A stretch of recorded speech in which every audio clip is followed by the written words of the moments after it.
Good morning प्यारे बच्चों, कैसे हो। कल हमने बाल राम कथा का अध्याय 5 पढ़ा था, जिसका कुछ भाग रह गया था। आज हम उसी को आगे करेंगे।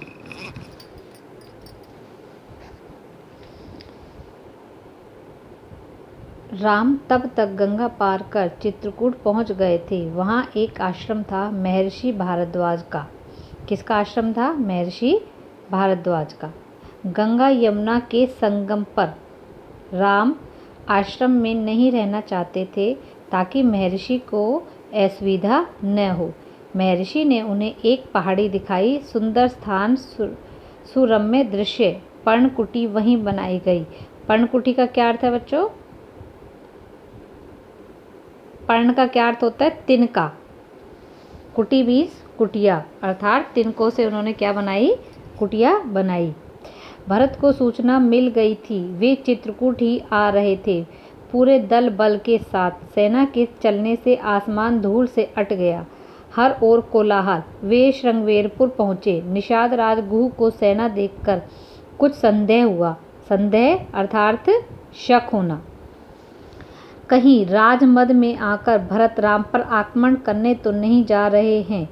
यही स्थिति पता चली तो उन्होंने भरत की अगवानी की। गंगा पार करने के लिए देखते देखते 500 नावें जुटा दी।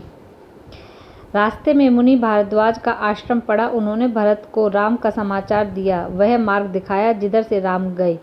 वह पहाड़ी दिखाई जहां राम ने पर्णकुटी बनाई। अयोध्या वासियों ने रात आश्रम में ही बिताई, इस संतोष के साथ कि राम अब दूर नहीं है। आगे जंगल घना था। सेना चली तो वन में खलबली मच गई। जानवर इधर उधर भागने लगे। पक्षियों ने अपना बसेरा छोड़ दिया। छोटी वनस्पतियां सेना के पांव तले कुचल गई। बड़े वृक्ष थरथरा उठे। राम और सीता पर्णकुटी में थे। लक्ष्मण पहरा दे रहे थे। कोलाहल उन्होंने भी सुना। वे एक ऊंचे पेड़ पर चढ़ गए, देखने के लिए कि मामला क्या है। लक्ष्मण ने देखा कि विराट सेना चली आ रही है। सेना का ध्वज जाना पहचाना था। ध्वज का क्या अर्थ होता है? झंडा, पताका। अयोध्या की सेना थी। वे उत्तर की ओर से आगे बढ़ रहे थे। लक्ष्मण ने पेड़ से ही चीख कर कहा, भैया, भरत सेना के साथ इधर आ रहे हैं। लगता है वे हमें मार डालना चाहते हैं, ताकि एक छत्र राज कर सके। राम कुटी से बाहर आए। उन्होंने लक्ष्मण को समझाया, भरत हम पर हमला नहीं करेगा, कभी नहीं। वह हम लोगों से भेंट करने आ रहा होगा। राम ने कहा, भेंट के लिए सेना के साथ आने का क्या औचित्य? दो भाइयों के मिलन में सेना का क्या काम? लक्ष्मण आश्वस्त नहीं थे। वे सेना पर आक्रमण करना चाहते थे। राम ने उन्हें रोक दिया।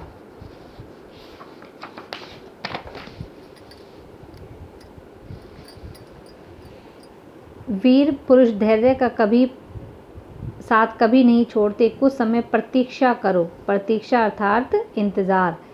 इस प्रकार का उतावलापन उचित नहीं है। भरत ने सेना पहाड़ी के नीचे रोक दी। नगरवासियों से भी वहीं ठहरने को कहा। कोलाहल थम गया। उसकी जगह पुनः वन की नैसर्गिक शांति ने ले ली। भरत ने पहाड़ी को प्रणाम किया। शत्रुघ्न को साथ लेकर नंगे पांव ऊपर चढ़े। पांव की गति अचानक बढ़ गई। भाई से मिलने की उत्कंठा में वे और प्रतीक्षा नहीं कर सकते थे। उत्कंठा का क्या अर्थ है बच्चों? इच्छा, चाह, कामना। पहाड़ी पर दूर से उन्हें एक छवि दिखाई दी। वह राम थे, शिला पर बैठे हुए। शिला अर्थात पत्थर पर। पास ही सीता और लक्ष्मण बैठे थे। भरत दौड़ पड़े, राम के चरणों में गिर पड़े। उनके मुंह से एक शब्द भी नहीं निकला। शत्रुघ्न ने भी राम की चरण वंदना की, बोले वे भी नहीं। उन्होंने दोनों को उठाकर सीने से लगा लिया। सबकी आंखों में आंसू थे। भरत साहस नहीं जुटा पा रहे थे बड़े भाई को यह सूचना देने का कि पिता दशरथ नहीं रहे। एक दुखद समाचार है भ्राता। भ्राता अर्थात भाई। बहुत कठिनाई से उन्होंने कहा, पिता दशरथ नहीं रहे। आपके आने के छठे दिन दुख में प्राण त्याग दिए। राम सन्न रह गए, शोक में डूब गए। राम को पता चला कि भरत के साथ केवल सेना नहीं आई है, नगरवासी आए हैं, गुरुजन हैं, माता हैं, कैकेयी भी। राम लक्ष्मण पहाड़ी से उतरकर उनसे भेंट करने आए। बड़े स्नेह से मिले। सीता को तपस्विनी के वेश में देखकर माताएं दुखी हुई।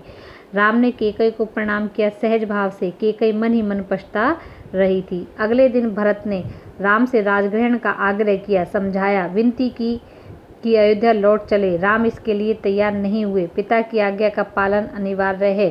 पिता की मृत्यु के बाद मैं उनका वचन नहीं तोड़ सकता। भरत को राज का समझाया, कहा कि अब तुम ही गद्दी संभालो, यह पिता की आज्ञा है। राम भरत संवाद के समय मंत्री और सभासद वहां उपस्थित थे, मुनि वशिष्ठ भी। भरत बार बार राम से लौटने का आग्रह करते रहे। राम हर बार पूरी विनम्रता और दृढ़ता के साथ इसे अस्वीकार करते रहे। महर्षि वशिष्ठ ने कहा, राम, रघुकुल की परंपरा में राजा ज्येष्ठ पुत्र ही होता है। तुम्हें अयोध्या लौटकर अपना दायित्व निभाना चाहिए, इसी में कुल का मान है। यहाँ पर एक शब्द आया ज्येष्ठ। ज्येष्ठ का क्या अर्थ है? बड़ा।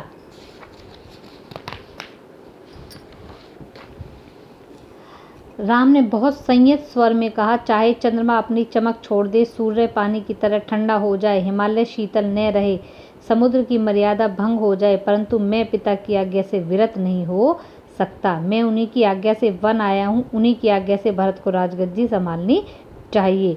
राम किसी तरह लौटने को तैयार नहीं हुए। भरत के चेहरे पर निराशा के भाव थे। वे विफल हो गए थे। विफल अर्थात असफल, हार गए थे, क्योंकि वो क्या कर रहे थे? उनसे बार बार प्रार्थना कर रहे थे कि वो अयोध्या चलें, लेकिन राम नहीं मान रहे थे। राम को मनाने में, आप नहीं लौटेंगे तो मैं भी खाली हाथ नहीं जाऊंगा, आप मुझे अपनी खड़ाऊ दे दें, मैं 14 वर्ष उसी की आज्ञा से राजकाज चलाऊंगा। भरत का यह आग्रह राम ने स्वीकार कर लिया, अपनी खड़ाऊ दे दी। खड़ाऊ का क्या अर्थ है बच्चों? आपने कई बार किसी ऋषि मुनि या साधु के पैरों में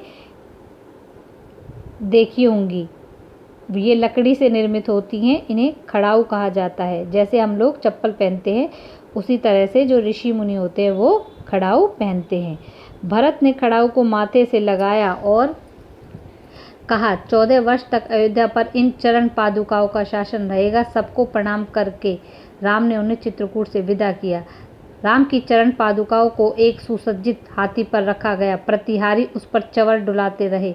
अयोध्या पहुंचकर भरत ने पादुका पूजन किया। कहा, ये पादुकाएं राम की धरोहर है, मैं इनकी रक्षा करूंगा, इनकी गरिमा को आंच नहीं आने दूंगा।